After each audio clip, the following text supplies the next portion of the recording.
través de nuestras voces, a través, Señor amado, de los instrumentos. Dios, te adoramos y te bendecimos. Sea tu nombre exaltado y glorificado desde ahora y para siempre. Dios, gracias por permitirnos estar aquí en tu casa y adorarte, Señor amado, y bendecirte. Permite, Señor eterno, que ahora que nosotros hemos adorado tu nombre con las alabanzas, podamos, Dios mío, pasar a la meditación de tu palabra y poder, Señor amado, ser instruidos por ella a través de tu Espíritu Santo. En el nombre poderoso de Jesús, te damos a ti la gloria y la honra en esta hora. Amén, Señor, y amén. Gracias, Dios. Gloria al Señor. Dios les bendiga, hermanos, en esta hora. Eh, Vamos a continuar con la meditación de la palabra del Señor en este día. Y estamos en esta serie titulada El bautismo de poder, donde estamos meditando acerca de la necesidad del bautismo del Espíritu Santo, y para ello estamos ocupando estas referencias del libro Los Hechos de los Apóstoles. Y nos vamos a ir, hermanos, al libro de los Hechos de los Apóstoles, gloria a Dios, y vamos a buscar en el capítulo 6. Estamos aquí, hemos estado viendo los domingos atrás acerca de la elección de los 7 diáconos, los primeros 7 diáconos en la iglesia, a consecuencia del crecimiento que se estaba dando el crecimiento numérico que se estaba dando en los inicios de la predicación del Evangelio de Jesucristo, después de que Él había resucitado, había ascendido a los cielos y se había derramado el Espíritu Santo por primera vez en aquellos discípulos que estaban orando, y que había sucedido un tiempo de Pentecostés, un tiempo de fiesta. Entonces vamos a leer, hermanos, en el capítulo 6, verso número 8 en adelante. Habíamos hablado unos versos, pero lo voy a leer para referencia nomás. Este verso número 8 en adelante habla acerca del arresto de Esteban, y dice la escritura, verso número 8: y Esteban, lleno de gracia y de poder, hacía grandes prodigios y señales entre el pueblo. Entonces se levantaron unos de la sinagoga llamada de los libertos y de los de Cirene, de Alejandría, de Cilicia y de Asia, disputando con Esteban, pero no podían resistir a la sabiduría y al espíritu con que hablaba. Entonces, verso 11: sobornaron a unos para que dijesen que le habían oído hablar palabras blasfemas contra Moisés y contra Dios, y soliviantaron al pueblo, a los ancianos y a los escribas, y arremetiendo le arrebataron y le trajeron al concilio, y pusieron testigos falsos que decían: este hombre no cesa de hablar palabras blasfemas contra este lugar santo y contra la ley, pues le hemos oído decir que ese Jesús de Nazaret destruirá este lugar y cambiará las costumbres que nos dio Moisés. Entonces todos los que estaban sentados en el concilio, al fijar los ojos en él, vieron su rostro como el rostro de un ángel. Amén. Comenzando del verso número 8, habíamos mencionado la vez anterior de que se había un problema con la predicación del mensaje en la tierra de Israel entre los judíos. En primer lugar, no creían ellos de que Jesús era el Mesías. Jesús fue un hombre que nació como judío, creció como judío, murió como judío. Y Israel tenía claro de que él era un judío, y que como cualquier otro personaje que nació en esa tierra, era hermano entre ellos. Eso es inevitable hasta el día de hoy, no se niega. Pero de que él fuera el Mesías, es decir, el que Dios enviaría. La palabra Mesías en griego, la palabra Mesías es una palabra en hebreo, pero esa palabra en griego es Cristo. Que ellos esperaran que Jesús era el Mesías, no estaban muy convencidos. Los poderes que ocurrían a través de él, a ellos no los asombraba mucho, porque Israel era una tierra que estaba acostumbrado a los milagros de Dios, estaba acostumbrado a que ocurrieran cosas de ese tipo, que hubieran intervenciones de ángeles, visiones, sueños. Ellos estaban acostumbrados a eso. Y que alguien dijera que era el Mesías y que hacía milagros, para ellos no era nada extraordinario. Aparte de eso, de que él fuera lo que más a ellos no les, como decimos nosotros hoy en día, no les cuadraba en su mente, era de que él era un hombre. Porque ellos esperaban un personaje que no fuera humano, porque si era un humano, estaba en la condición de ellos, entonces aquello era tan válido en la mente de ese era el pensamiento, y hasta el día de hoy en el pensamiento de ellos. El otro hecho era de que siendo él el Mesías, de que mencionara él al Espíritu Santo era otro problema, porque ellos tenían bien claro aquella porción donde dice Jehová uno es. Pero en Génesis, cuando dijo Dios, hagamos al hombre, ellos asumen, ahí no está el Mesías, ahí no está el Espíritu Santo, ahí es Dios y los ángeles.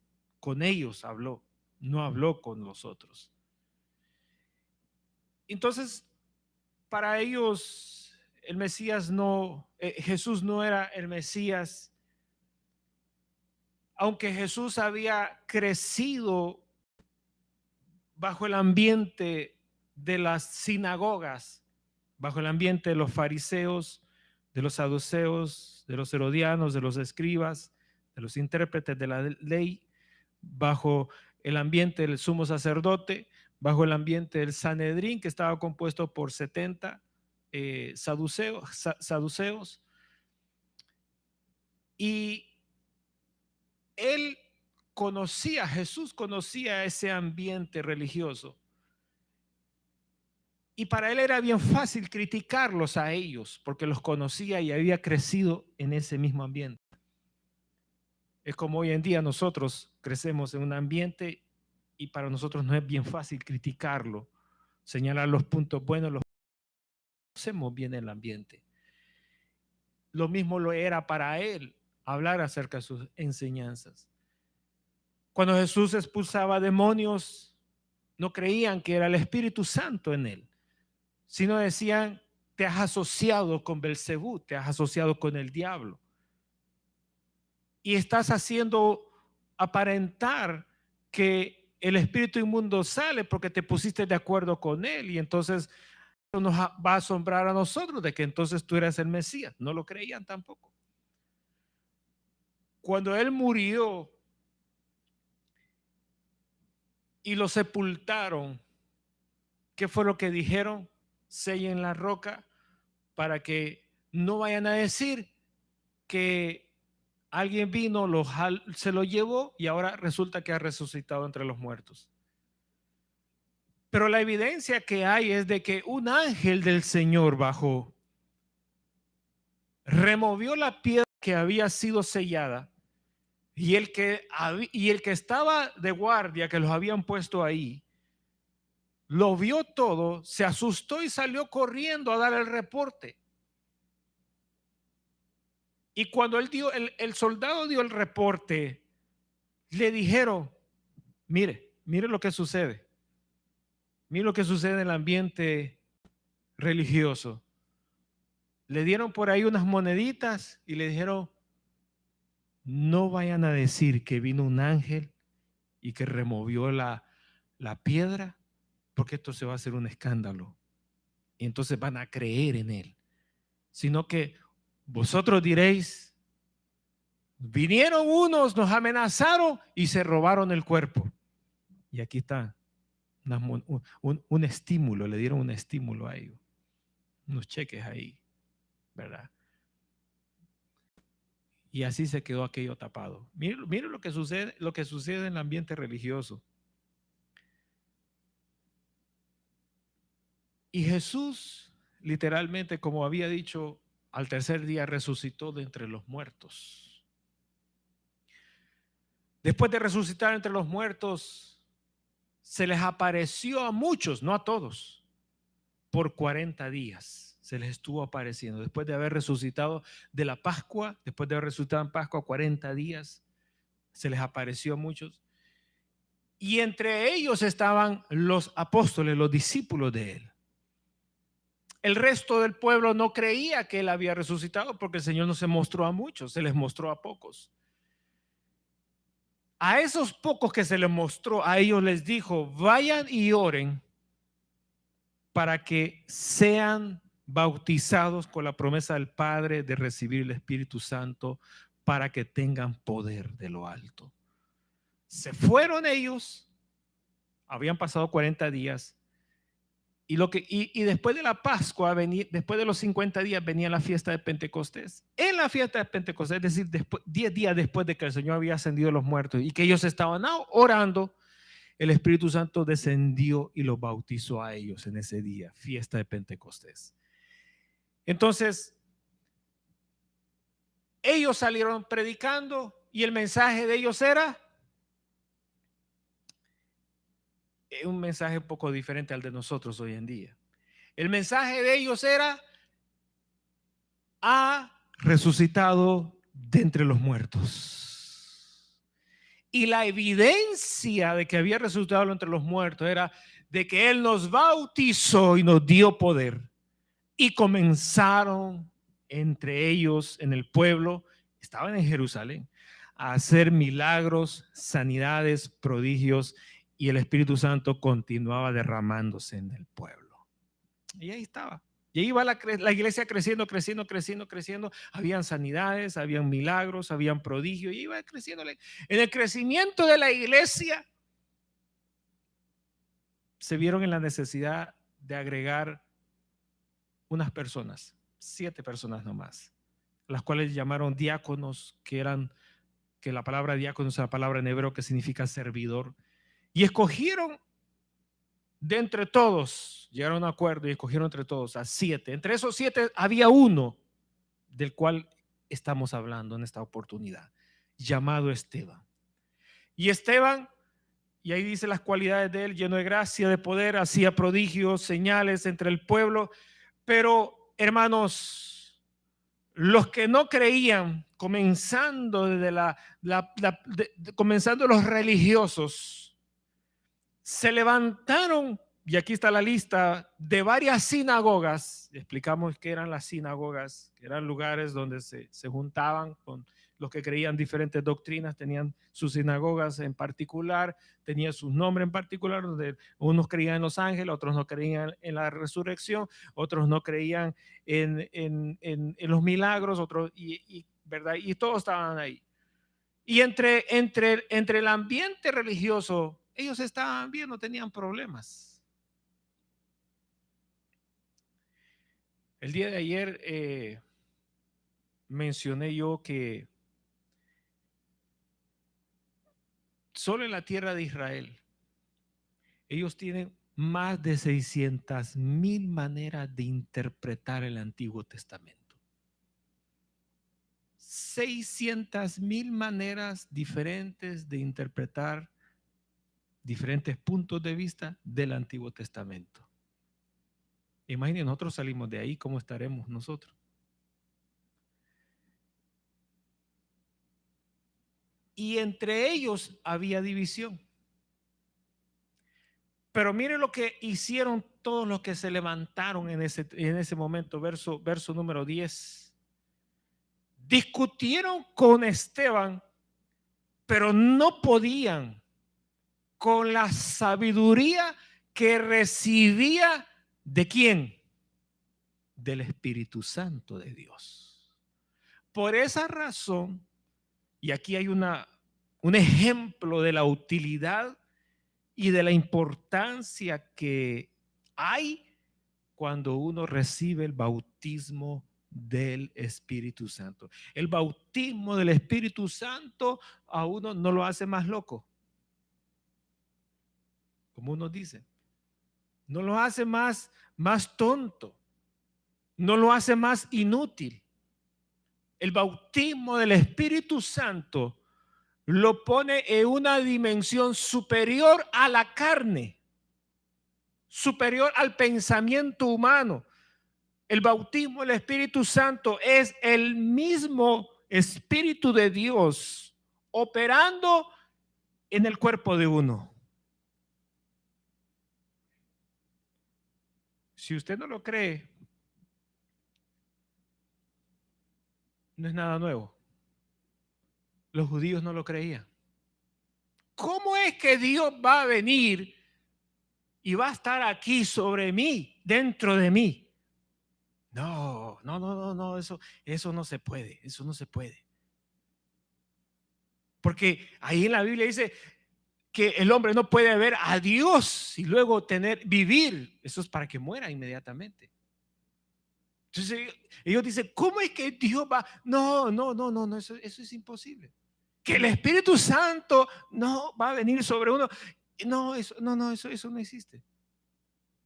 Y por esa razón, por esos puntos, por esos diferentes puntos de vista, de creencias religiosas, se dan los conflictos. Casi nada parecido a los tiempos modernos. ¿Dónde están los pleitos entre los hermanos? Los primeros pleitos comienzan entre los diferentes puntos de vista en lo que creo y en lo que no creo. Es la misma palabra de Dios. Es la misma palabra de Dios. Ayer yo decía, yo crecí leyendo la Biblia de los testigos de Jehová. Crecí leyendo la Biblia de los católicos. Predicaba con la Biblia de los católicos. Y luego conocí la Biblia que nosotros usamos, ¿qué digo? Ahí nos pusimos ahí con esa palabra, los protestantes, los evangélicos. Luego terminé leyendo la Biblia de los evangélicos. Ahora estoy leyendo el hebreo. Es la misma palabra de Dios. No, el mensaje no cambia. Y entonces, ¿dónde está el problema? El problema está en nosotros, en lo que creemos y en lo que no creemos. Pero de que está escrito, está escrito. Pero el problema sigue siendo en lo que creo y en lo que no creo, en lo que yo pienso y en lo que no pienso. Dos cosas han ocurrido en la historia del ser humano donde Dios no ha permitido que esto se dé. Una fue con el diluvio de Noé. Dios dijo, habrá diluvio por la maldad en los hombres. Muchos dijeron, no, no, si aquí no hay maldad, aquí todo es playa, todo es verano, todo es sol, luna, mar, arena. ¿Qué le recuerda? y bueno, vino el diluvio y le cambió la mente, bueno, los cortó a todos y le cambió los pensamientos a Noé y a su familia y lo guardó. Fue la primera vez que el Señor no permitió que hubiera otras personas pensando cosas diferentes a lo que Él había ya establecido. Ahora, la segunda vez fue en el desierto, cuando Israel estaba en el desierto. Ahí en el desierto nadie podía decir, yo me regreso a Egipto. ninguno se regresó. Hablaron y hablaron y hablaron y dijeron, me voy, me voy, me voy, y nunca se fueron. Como que se parece a unos hermanos que dicen, me voy, me voy, me voy, y se despiden. A los 5 meses aparecen otra vez. Dios le bendiga, aquí vengo, dice. Me voy, me voy, me voy. A los 2 años ahí vuelven otra vez. Nadie en el desierto, por más que dijeron que se iban, se pudo ir. Tuvieron que quedarse ahí. Pero ellos tuvieron diferentes maneras de pensar. Sus maneras de pensar eran mezclando lo que habían aprendido de Egipto con lo que habían aprendido de Dios cuando los sacó de la tierra de Egipto y cruzaron el Mar Rojo. Siempre que nosotros no pensamos en la interpretación correcta de la palabra de Dios, tenemos que buscar algo con que mezclarlo. Y es ahí donde las cosas se tuercen. El Espíritu Santo de Dios habla. Y cuando Él habla, es porque Él tiene una manera de interpretar lo que está diciendo. No es para que lo que Él dice se interprete en más de 600,000 maneras de pensar. Cuando el hombre tiene diferentes maneras de pensar, hay una razón del por qué. Hagamos una pausa. Ya vamos a hablar de eso. Y cuando estaban en esta situación de acá, del libro Los Hechos de los Apóstoles, con Esteban, se juntaron todos los que tenían diferentes maneras de pensar y dijeron, unámonos para atacar a Esteban. Y comenzaron con puntos doctrinales, fíjese, con puntos doctrinales, a discutir con él. Y no pudieron en ningún momento, digámoslo así, derrotar a Esteban. ¿Por qué razón? Porque la palabra que ellos estaban ocupando había sido una palabra que había sido dada por el Espíritu Santo. Y el Espíritu Santo estaba en Esteban para que Esteban diera la interpretación correcta. Pero ellos que se habían mezclado la palabra de Dios con las cosas de la carne, no podían resistir a la sabiduría con que Esteban respondía a las preguntas de ellos, porque era el Espíritu Santo quien estaba hablando por medio de Esteban. Es importante que el Espíritu Santo hable por su boca. ¿Por qué? Porque usted va a tener que hacerlo en algún momento de su vida. Pero si el Espíritu Santo no está en usted, lo más seguro es de que en algo mínimo, usted se va a poder equivocar. Y donde usted se equivoque, que usted no sabe que se está equivocando, va a instruir a otro que quiere aprender de usted. Es así como el error va pasando del uno al otro, al otro, al otro, al otro, al otro, hasta que finalmente hay un buen grupo que piensan todos lo mismos erróneamente. Y aquí se juntaron todos y dijeron, no podemos con la sabiduría que Esteban tiene. Hagamos otra cosa. Y lo que hicieron fueron ellos, verso número 11, que sobornaron a unas personas para que mintiesen y fueran testigos de que habían oído que Esteban había hablado mal contra Moisés y contra Dios. Ahora le digo yo a usted, ¿qué es sobornar? ¿Qué piensa usted que es sobornar? La palabra sobornar es darle, bueno, darle un estímulo, otro estímulo. Mira, estamos dando mucho estímulo este día. Darle un estímulo a una persona para que esa persona haga algo ilícito a beneficio de él. La palabra soborno significa darle algo a una persona para que haga algo ilegal a beneficio de esa persona.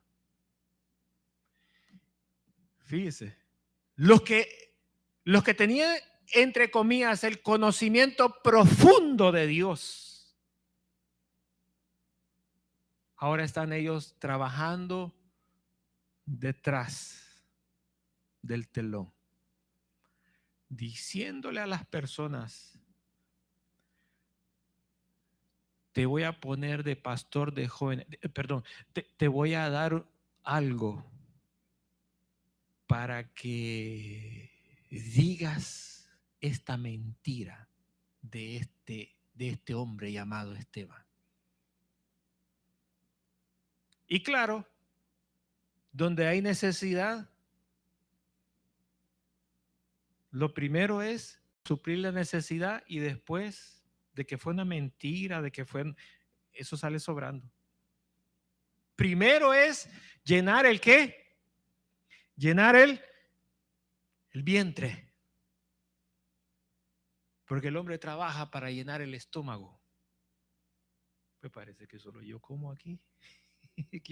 Aquí todos están en el espíritu, no comen, no prueban carne, ni comida, nada. Es más, ni trabaja, aquí solo yo trabajo. Pero el hombre hace eso. Hace cualquier cosa por llenar su vientre. Si hay necesidad de robar, hay que robar. Si hay necesidad de mentir, hay que mentir. Si hay necesidad de falsear algo, hay que falsearlo. Si hay necesidad de asociarse con otro peor que uno para alcanzar un beneficio, hay que hacerlo. Pues han venido bien espirituales, nadie dijo amén. Ve que solo yo estoy en la carne. Ese es el ambiente del hombre, ese es el mundo de los negocios, de la política, de la religión. Y aquí no es nada extraño lo que está pasando con ellos.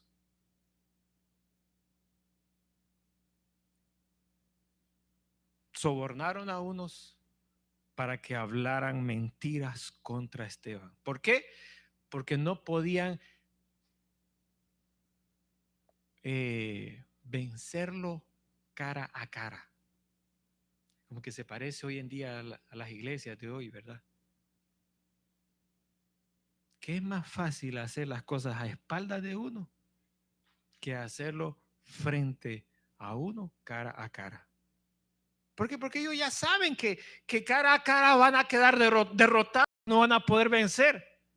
Pero ellos mismos están convencidos de que haciendo las cosas a espaldas de uno, las llevan todo de ganar. Pena dice amén aquí. ¿Qué les pasó, hermano? Y sucedió allí. Por eso es que muchos que son muy lectores de la palabra de Dios y se dan cuenta que pueden hacer esto y que es bíblico, dice, pues hagámoslo en nuestra iglesia. Y lo hicieron Y verso número 12, y soliviantaron al pueblo. Fíjese, al pueblo y a los ancianos y a los escribas. ¿Quiénes eran los ancianos? ¿Quiénes eran los ancianos? No voy a decir los más viejitos que le están cayendo los dientes. Los ancianos, ¿quiénes eran? ¿Cómo? Más o menos. Los ancianos eran las personas más cultas intelectualmente en el pueblo y que eran los mejores consejeros del pueblo. Eso es como decir hoy en día el consejero del presidente de una nación o el comité de apoyo del presidente de una nación. Eran las personas que estaban arriba de todo el pueblo en cuanto a lo intelectual. Mire hasta dónde el conocimiento se puede torcer en una persona por un bocado de pan. ¿Cuál es la descripción del diablo en las escrituras? Que era bello, que tenía sabiduría, pero ¿qué fue lo que sucedió? Se torció cuando ¿qué? Cuando en su corazón se encontró iniquidad. Así que, hermano, en estos hombres que eran ese es un título, hermano, de ancianos, que eran las personas ilustres del pueblo, intelectualmente, los compraron. Los escribas, ¿quiénes eran los escribas? Eso es como que dijéramos hoy en día los reporteros de un noticiero. Los escribas, ellos eran testigos de todo. Estaban presentes y todito lo que miraban, sentían y oían, lo documentaban escrito. Si un escriba decía, yo vi un rayo, usted no podía negarlo de esa persona porque el testimonio era real, él fue testigo, era escriba. Es como el noticiero está, mire, ahí está el tornado, ahí está la cámara del tornado, y usted está viendo la televisión, ¿y cómo usted lo va a negar? Si ahí está el hombre con la cámara que se está ahí, se la está llevando, lo está moviendo por la fuerza del viento, es testigo. No lo podía negar. A los escribas los compraron. Cuando dice que los soliviantaron, ¿qué es soliviantar?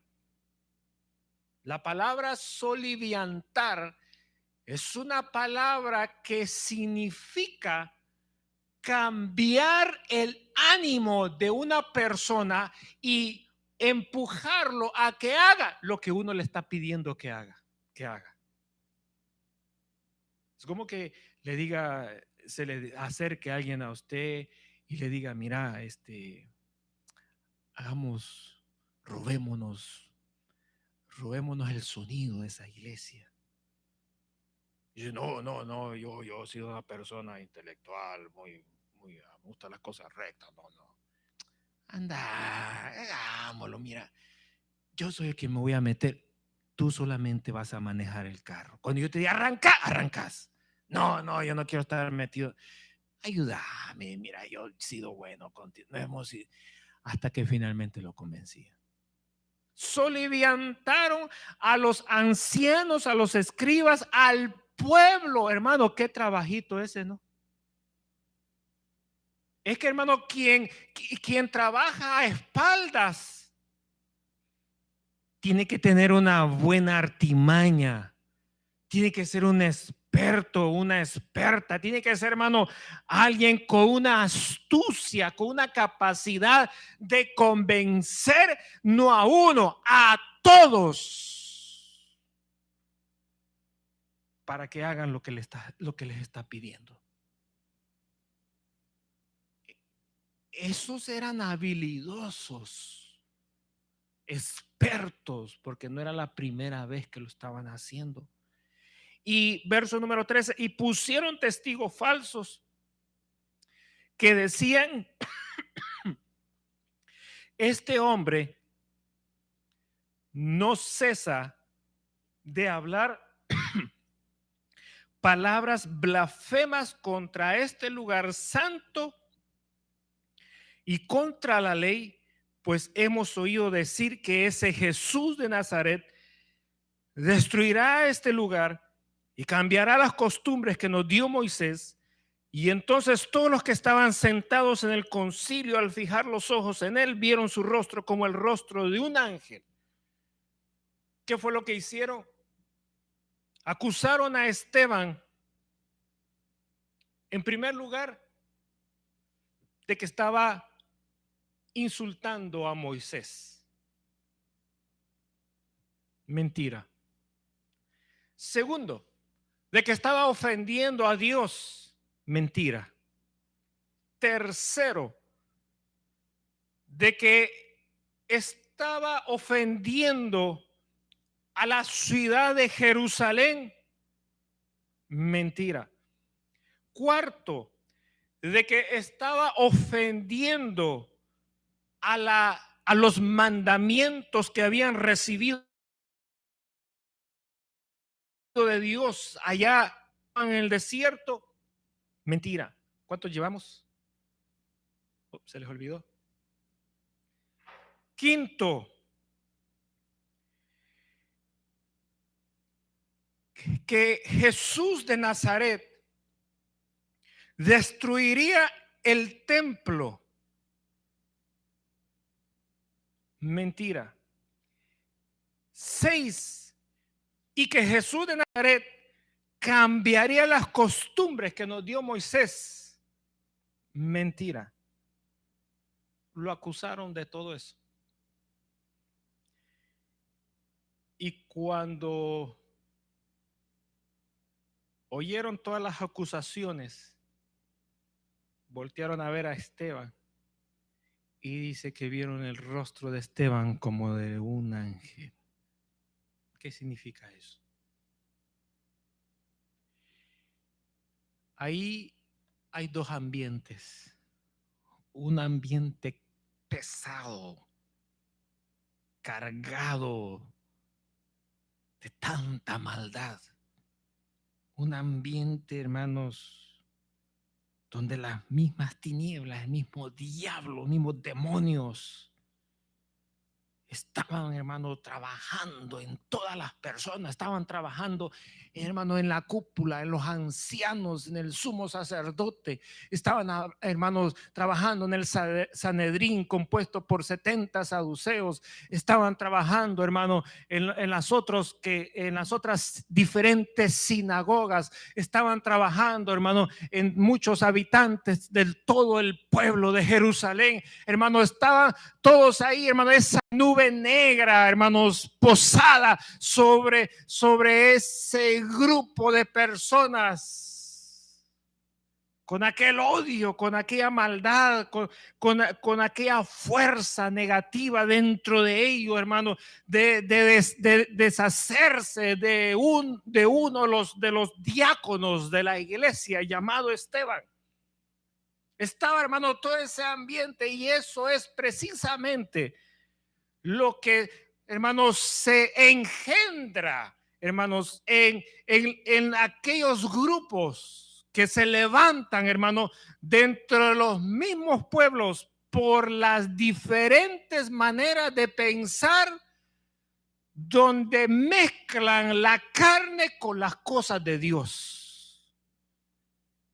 Cuando vieron a Esteban, lo vieron a él, en otras palabras, limpio de todo eso.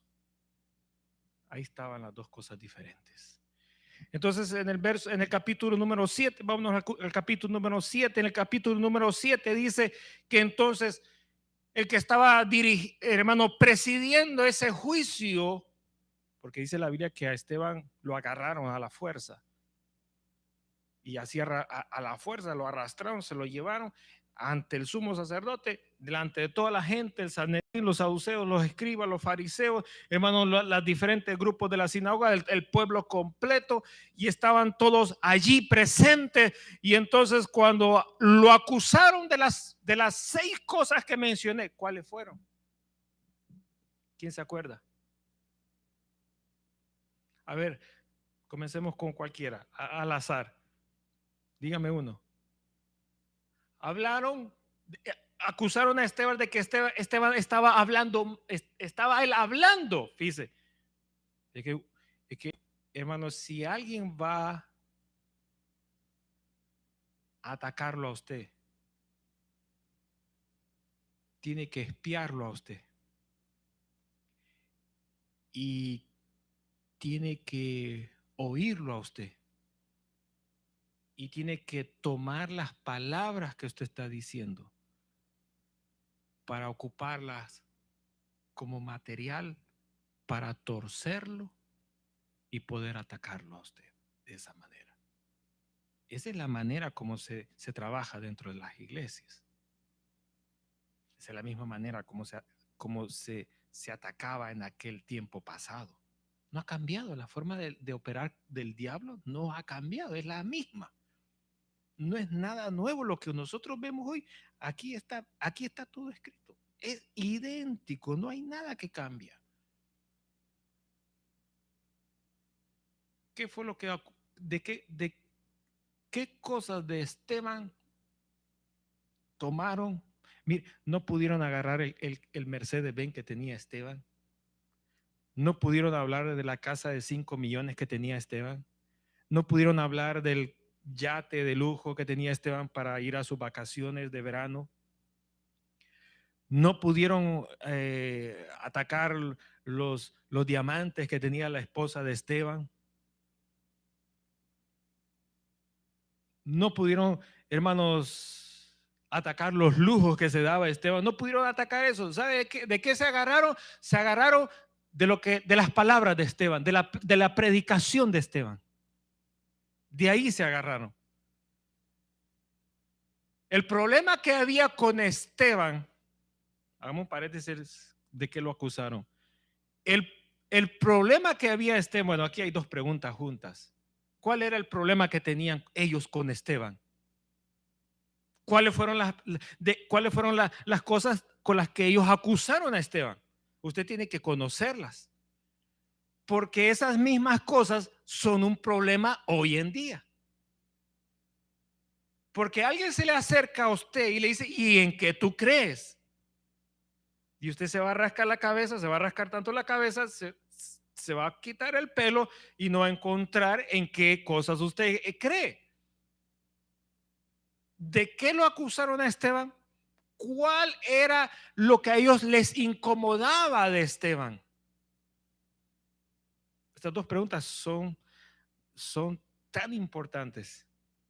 Y en el capítulo número 7 de Hechos de los Apóstoles, ahí viene la defensa de Esteban. Yo quería hablar de la defensa de Esteban, pero lo vamos a dejar para el próximo domingo. Pero con estas 2 preguntas yo termino, hermano, el tiempo que tengo para el día de hoy. ¿Cuáles fueron las acusaciones? Vámonos por ahí. ¿Cuáles fueron las acusaciones? Vámonos con esta pregunta primero, después respondemos la siguiente. ¿Cuáles fueron las acusaciones que ellos lanzaron con Esteban según lo que ellos, entre comillas, habían oído de Esteban, de las bocas de Esteban? Que en realidad ellos lo habían torcido porque era la única manera de poder atacarlo a él. Es que mire, cuando uno anda rectamente las cosas del Señor, el diablo siempre va a buscar la manera de botarlo. Me parece que aquí nos dijeron amén. Yo estoy con mala doctrina, vine con mala doctrina este día, hermano. Siempre que uno camina correctamente, el diablo siempre va a buscar la manera de cómo botarlo. Ay, gracias por los amén. Él va a buscar por el trabajo, no. va a buscar por la pareja, va a buscar por los hijos, va a buscar por los amigos, por la familia. Aquí hay mucha gente que no viene a la iglesia. ¿Por qué? Porque mi familia. Muchos no vienen a la iglesia. Mi pareja. Muchos no vienen a la iglesia. Mis hijos. Y ahí están las evidencias. Y el diablo, bueno, va a buscar otra por la salud de la persona.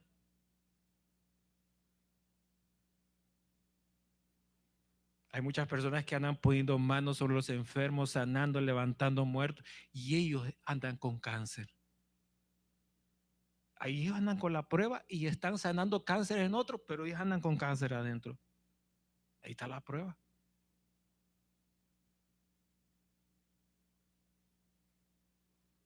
Y viene el diablo y prueba por uno, prueba por otro lado, prueba por otro lado, y no le haya. Y dice, bueno, ¿y este qué es lo que predica entonces? Lo voy a agarrar por las palabras que habla, y ahí lo empieza a atacar. Siempre que alguien quiere atacar a otro, no hay manera más fácil que ocupar las mismas palabras que dice. Y ese fue el método que agarraron acá. Se juntaron todos y acusaron a Esteban. ¿De qué cosas lo acusaron? Falsamente. ¿De qué cosas lo acusaron falsamente? Lo acusaron falsamente a ver,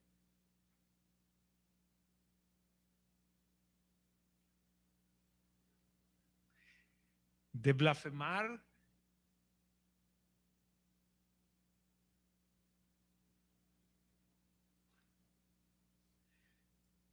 contra Moisés. ¿Qué más? Contra Dios. ¿Qué más? Ah,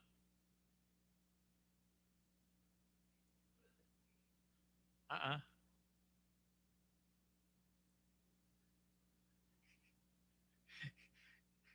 A ver, lo acusaron de que él había blasfemado contra Dios, de que había blasfemado contra Moisés, de que había blasfemado contra la palabra, la ley de Dios. ¿Cuántos llevamos ya? 3. De que había blasfemado contra Jerusalén. Ya van 4. 5. ¿Qué más? De que Jesús de Nazaret, ¿qué? Destruiría ese templo. Oiga, de que Jesús de Nazaret, ¿qué cosa? Cambiaría todas las leyes de Moisés. Ahí están las 6. Ahora, de las 6 no hay cosa más terrible de que usted le diga a ellos, ese templo ese templo no sirve. Eso es una ofensa terrible para ellos. Por lo menos la palabra de Dios, si usted ofende la palabra de Dios, ellos saben que usted está ofendiendo al Señor. Pero que usted diga ese templo que está ahí, porque cuando el Señor llegó era el segundo templo. El primer templo lo construyó Salomón. Después vino la deportación de Babilonia con el rey Nabucodonosor, lo destruyeron. Volvieron a levantarlo otra vez en los tiempos de Esdras y Nehemías. Y en ese templo fue el que el Señor vio. Y el Señor dijo, no quedará piedra sobre piedra. Y en el año 70 de nuestra era, los romanos lo invadieron y lo destruyeron. Y ahí está. Y lo que quedó es lo que hay ahora, un pedazo de muro de la base, y eso es lo que se llama hoy en día el muro de los lamentos. Y el tercer templo lo están queriendo volver a construir. Entonces, ahí están las 6 cosas de que él había blasfemado contra quién. A ver, contra Moisés, contra Jerusalén, contra Dios y contra la ley de Dios. Y que Jesucristo iba a destruir el templo y que Jesucristo cambiaría todas las costumbres de la ley de Moisés. Lo acusaron de esas, falsamente, de esas 6 cosas. Ahora, vámonos a esta pregunta final, que con esto vamos a cerrar la meditación para este día. Y el próximo domingo hablaremos de la manera como Esteban se defendió cuando todos lo acusaron contra el sumo sacerdote. Ahora, la pregunta esta, la final, es la siguiente. ¿Cuál era el problema de todos ellos con Esteban? A ver, usted tiene que ir bien a fondo para encontrar esa pregunta. Perdón, esa respuesta. Si tiene que tirar a la piscina y nadar, y ahí la va a encontrar.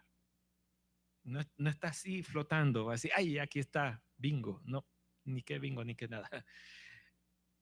Se tiene que sumergir y ahí la va a encontrar. Lo hemos venido hablando en los domingos atrás. Si es un poquito observador, lo va a encontrar por ahí, pero yo sé que está un poco difícil. Pero yo sé que para ustedes no es nada difícil.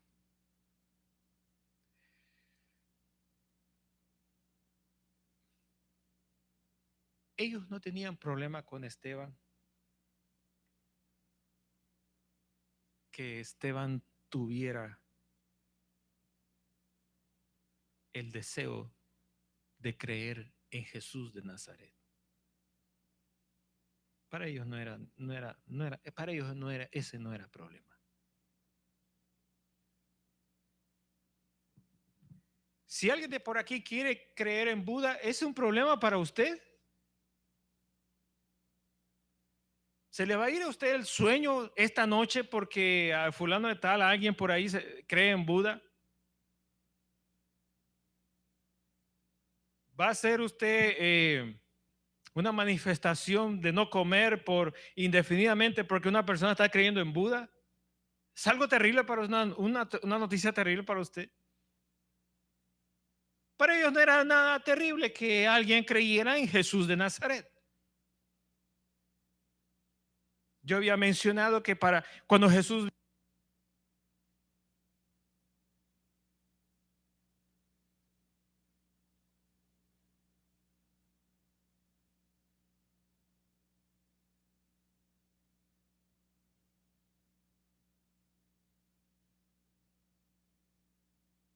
según la historia, según dice la historia, cuando Jesús vino, ya se habían levantado otros 24 hombres atrás, judíos, pretendiendo ser el Mesías. Así que para ellos no era, vea, que hubiera otro que creía en Jesús, pues aquellos creyeron en este, y todo eso se deshizo. Ya se va a deshacer también que estos que están creyendo en Jesús. Por eso es que los capítulos que ya vimos nosotros, los juntaron a ellos, le dijeron, mire, se levantó fulano y ¿qué pasó? Se murió y se deshizo todo. Se levantó el otro, dijo que se levantó, hizo gente, después se murió, se deshizo todo. Y ahora vienen ustedes y están diciendo que también murió y resucitó, se va a deshacer y quién sabe que ustedes están peleando otra vez con Dios, igual que los otros. Así que para ellos no era problema ese. De que alguien creyera en Jesús, no era problema.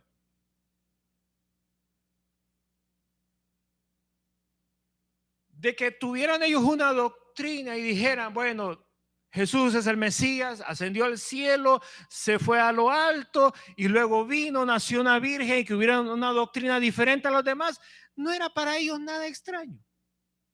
Para ellos es común, e incluso hasta el día de hoy es común que ellos tengan diferentes maneras de pensar del Antiguo Testamento, no digamos del Nuevo Testamento, mucho menos de Jesús de Nazaret. Para ellos no era nada extraño. Pregunto, ¿era un problema para ellos de que Esteban pusiera las manos sobre los enfermos y sanaran? Hoy en día alguien puede poner las manos sobre alguien y sanar y se sana. Y ese es un conflicto, algo terrible en la ciudad hoy en día. ¿No? Es un escándalo, hermano, que alguien venga y traiga un ramito de rudas y le dé en la cabeza a alguien que está enferma. Y que al siguiente día, mire, el dolor de muelas me quitó con ese ramito de ruda que me dio. Es un problema eso, es un escándalo, es una gran noticia en los medios de comunicación. No. Y entonces, ¿cuál era el problema que ellos tenían con Esteban?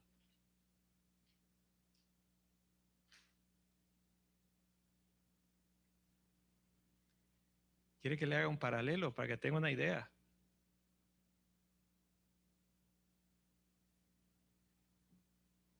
Si una iglesia, y ahorita me la va a agarrar así de rápido, si una iglesia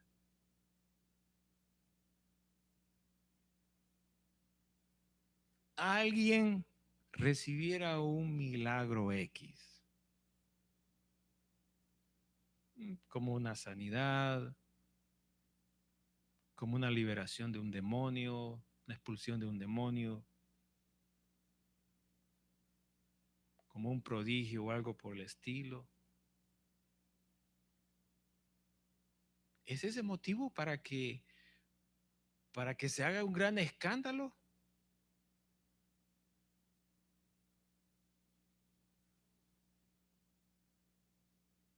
La mente están pensando. Aquí no ha ocurrido milagros en este lugar con las personas que han estado aquí. Y, y hemos salido en las noticias y han venido los reporteros y la cámara. Oh, queremos conocer al pastor. Hágase un lado, hágase un lado. A ver, ¿dónde está?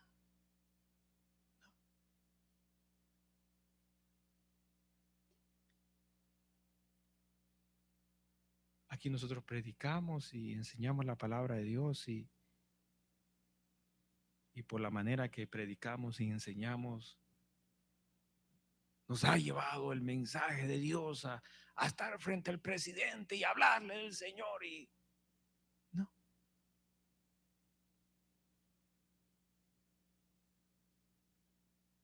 ¿dónde estaba el problema en sí con Esteban? No estaba en quien él creía, no estaba tanto en los milagros que ocurrían. Aquí ha venido personas que se han asombrado por lo que Dios ha hecho y al siguiente día no, ya no aparecen.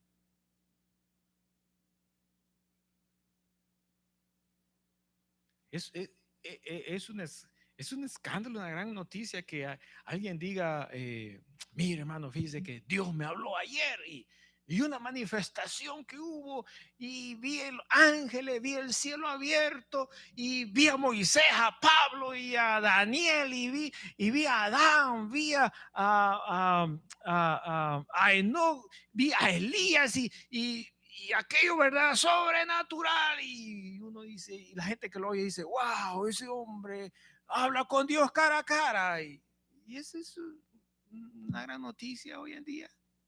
Eso es un escándalo hoy en día.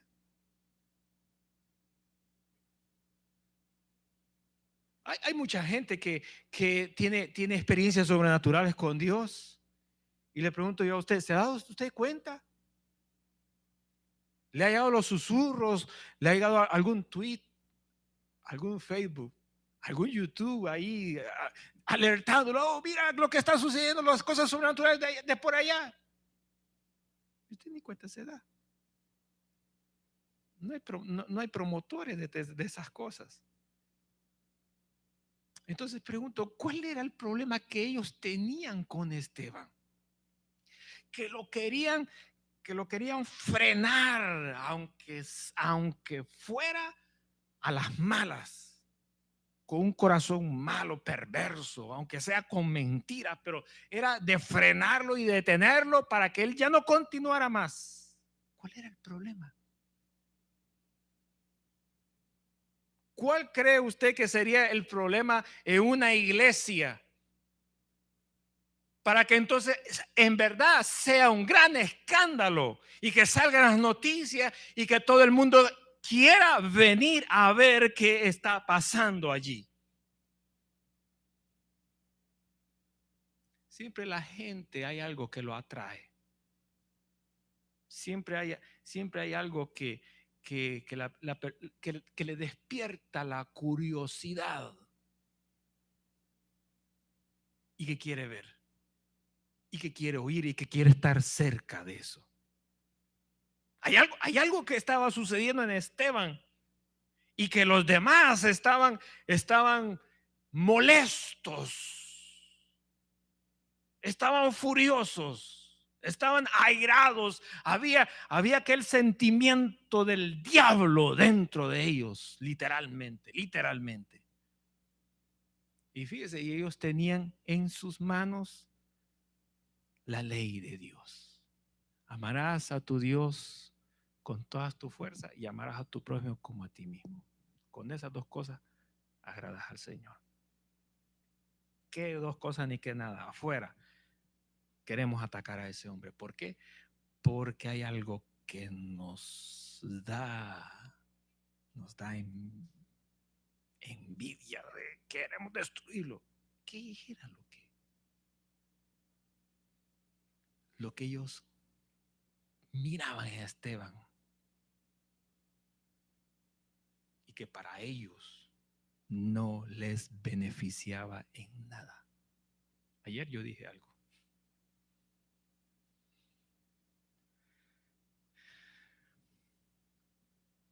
Vámonos a casa temprano, hermanos.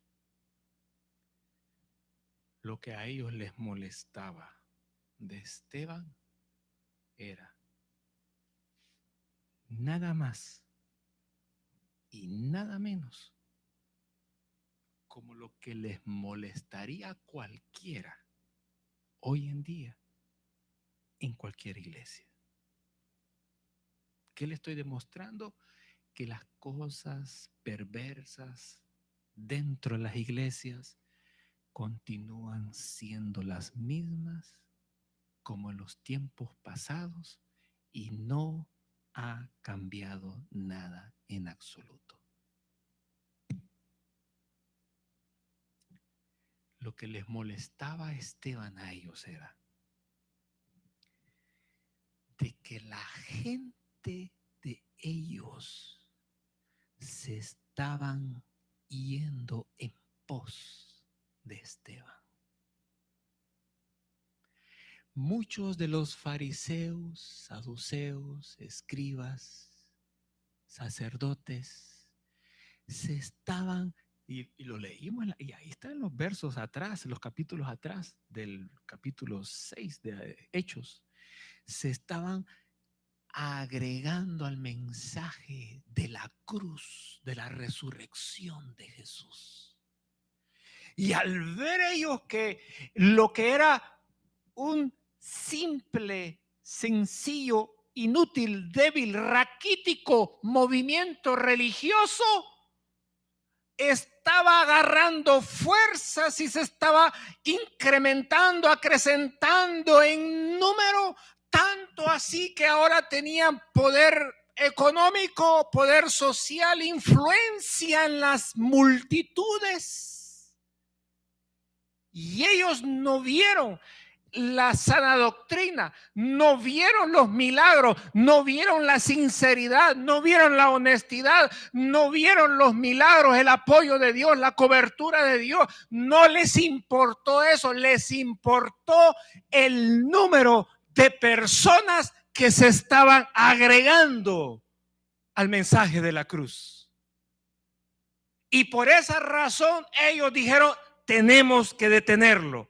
No vamos a cuestionar los milagros, no entremos en milagros. No vamos a cuestionar la sinceridad porque lo vimos con rostro de ángel. No lo vamos a discutir. No vamos a hablar de lo honesto, de cómo de cómo él como diácono se esmera en ayudar y servir a la gente necesitada. No nos importa eso. Nos vamos a enfocar en otras cosas de manera de que engañemos a todos y lo detengamos a él. Así que usted puede ser muy honesto y muy sincero al predicar y al servir a las personas, pero con su sinceridad y su honestad tiene que saber que se va a enfrentar con un buen diablo, que lo va a atacar por la espalda, no por enfrente. Y que va a utilizar las mismas palabras, las mismas doctrinas que usted ocupa. Y ese mismo material lo va a torcer. ¿Para qué? Para llevárselo a otros y formar un grupo para que ese grupo no venga donde esa persona que con sinceridad, con honestidad, con dificultad está haciendo la obra de Dios. Se parece mucho a los tiempos modernos de nosotros. El día que esta iglesia no quepan las personas en las bancas, téngalo por seguro de que vamos a hacer un escándalo a las demás iglesias que nos conocen.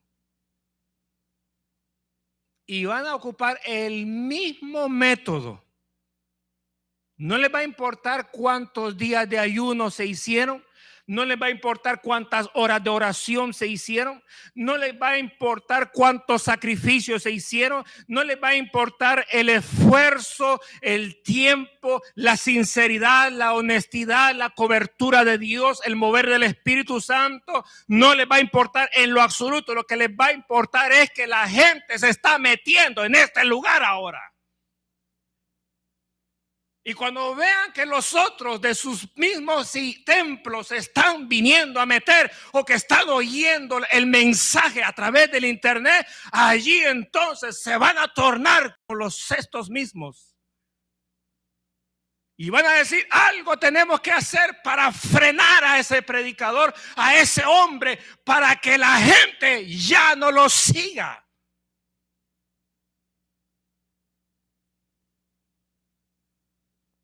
La verdad de Dios no ha cambiado nunca. Y el diablo siempre va a hacer lo perverso, por muy honesto que usted haga las cosas. Así que ya sea que usted se siente o ya sea que pase al frente, la misma ley se aplica. Por eso es que dice la Escritura que el que piensa estar firme en las cosas del Señor frente a una batalla del diablo, mire que no caiga y manténgase firme en las cosas de Él. Vamos a orar. Señor y Padre, gracias te damos en este día por tu misericordia, por tu fidelidad.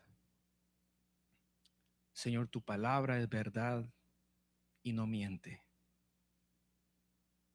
Las mismas artimañas del adversario del pasado son las mismas del presente.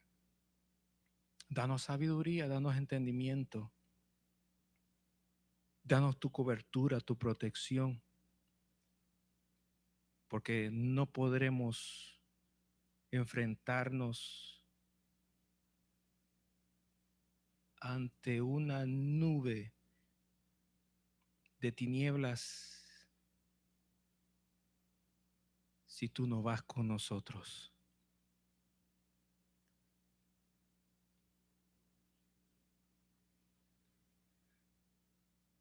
Dios eterno, sea tu misericordia, tu protección y tu amparo en aquellos que hacen las cosas correctas delante de ti. Y solamente te presentamos a aquellos que se levantan interesados solamente en el número de personas que entre comillas ellos pierden de sus iglesias.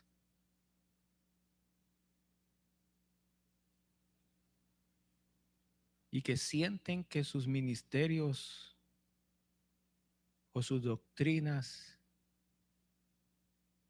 van a desaparecer y que sus intereses y sus ingresos van a menguar y que su nombre, su testimonio va a decrecer, Señor, te los presentamos a ellos para que seas tú teniendo misericordia, porque tus hijos que trabajan guiados por tu Espíritu Santo todo el tiempo han tenido este mismo obstáculo en sus ministerios. Y eso lo podemos ver desde el inicio de la palabra de Dios hasta el final. Siempre el justo anda protegiéndose de la perversidad de los impíos. Señor, tú eres el que nos llamaste, tú eres el que nos guardas y tú eres el que nos das la victoria en tu nombre. Hemos creído en ti para ser más que vencedores en tu nombre. Nos hemos acercado a ti porque tú eres el galardonador, porque tú eres nuestro protector, tú eres nuestro amparo. Tú eres, Señor amado, el que peleas nuestras batallas. Tú eres el que nos das la paz. Tú eres el que nos das el gozo. Tú eres el que nos corona de favores. Tú eres, Señor amado, el que nos sostienes y nos llevas en el hueco de tu mano. Dios, en el nombre poderoso de Jesús de Nazaret, Señor, hay hombres y mujeres que están parados donde un día se paró Esteban. Hay hijos e hijas que están parados donde un día Esteban se paró. Hay familias completas, Señor, que están parados donde Esteban se paró. Señor, hay solteros y solteras, hay padres que están parados donde Esteban un día se paró. Y el único consuelo y refugio y galardón eres tú. Señor, hacemos esta oración por la meditación que hemos obtenido de tu palabra, que tu verdad es por todos los siglos. Y tú eres el fuerte, el omnipotente. Tú eres, Señor amado, el que te levantas. Tú eres, Señor amado, el que das la paga conforme a los hechos de los hombres. Señor, estamos bajo la guianza de tu espíritu, bajo la disposición de tu espíritu. Seas tú, Señor amado, sobre estos hombres, sobre estas mujeres, sobre estos hijos, sobre estos padres, sobre estas familias, sobre este pueblo, Señor amado, que han puesto sus dos pies donde Esteban estuvo de pie, firme, guiado por tu Espíritu Santo, dando el testimonio como hoy en día lo estamos dando ante tu presencia. En el nombre poderoso de Jesús, amén, Señor, y amén. Gracias, Señor amado. Aleluya, bendito sea tu nombre. Vamos a orar, hermanos, y vamos a darle las gracias al Señor por las ofrendas en este día. Y sea el Señor Dios Todopoderoso bendiciendo nuestros trabajos en su nombre glorioso. Voy a pedir a Alexander para que haga la oración en esta hora. Amén.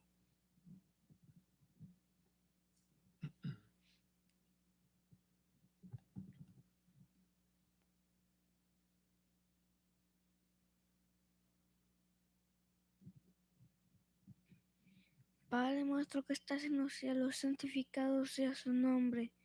Roto su reino, haz su como en los cielos también en la tierra.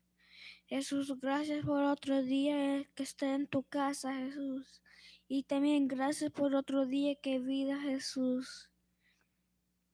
Gracias, Jesús, que te podemos Cantar, Jesús, leer tu Biblia, Jesús, y estar otro día en esta casa, Jesús. Gracias, Jesús. Es un honor estar en tu casa, Jesús. Hay personas que no conocen quién eres tú, Jesús. Pero gracias, Jesús. Gracias por darnos un día que vida para darte un día otra vez, Jesús. Gracias, Jesús. Voy a orar por las ofrendas que vamos a recoger hoy, Jesús. Voy a orar por los hermanos que están aquí y no están aquí, Jesús. Gracias, Jesús. Amén y amén.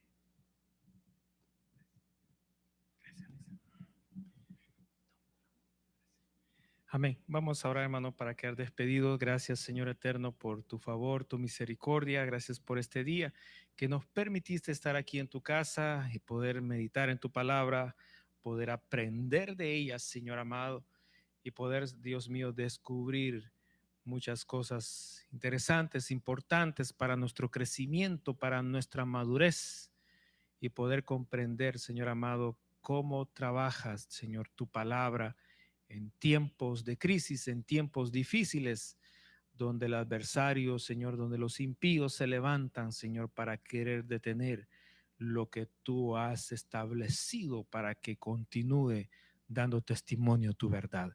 Dios, danos una victoria, Señor amado. Dios, en esta semana bendice nuestras vidas, nuestras casas, nuestras familias. Gracias, Dios mío, por tu misericordia. Quita todo tropiezo hacia nuestros hogares, que podamos, Señor amado, tener un reposo, Señor eterno, en este día. En el nombre poderoso de Jesús. Amén y amén. Gloria a Dios. Dios les bendiga, hermanos. Bendiciones.